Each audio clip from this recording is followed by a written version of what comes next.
Il y a eu un retrait de 340 €. 340 €, ils n'ont pas pu relever plus.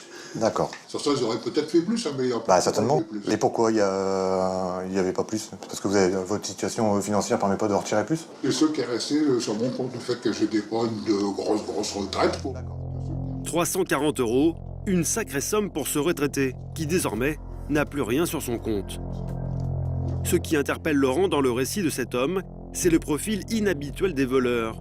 Il s'agirait en fait de deux femmes plutôt jolies. Et visiblement, leur charme a opéré dès les premières minutes. Ah, c'est la blonde qui m'a convaincu, avec ses petits sourires. Et puis son blanc. C'était sous charme. Ouais. Oh, la blonde, là, c'était vraiment la poupée. Hein. Poupée Barbie? Une belle fille? Ah ouais. Elle était vachement à l'aise. Hein. Elle dit que la blonde, elle était un peu plus réservée. Ces deux femmes, une petite blonde et une grande brune, n'auraient laissé aucune chance au vieil homme.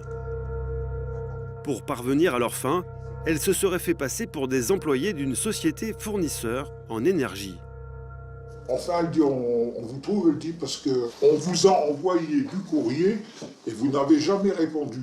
C'est pour ça que nous, on se déplace, parce que vous avez eu un trop perçu, c'est-à-dire qu'on vous doit de l'argent. D'accord. Et nous, on est là pour vous rembourser. D'accord.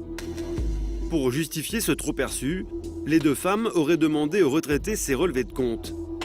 Mis en confiance, le septuagénaire leur aurait fourni sans sourciller. Donc j'ai présenté mes relevés de compte, et puis ils ont regardé tous les deux, puis bah oui, regarde là et là, et là, et là. Vous a prélevé 2 fois le montant, donc ils vous doivent 160 €. Persuadé qu'on va lui rendre de l'argent, le retraité en oublie toute prudence. Sans réfléchir, il va lui-même donner aux supposées voleuses ce qu'elles étaient venues chercher.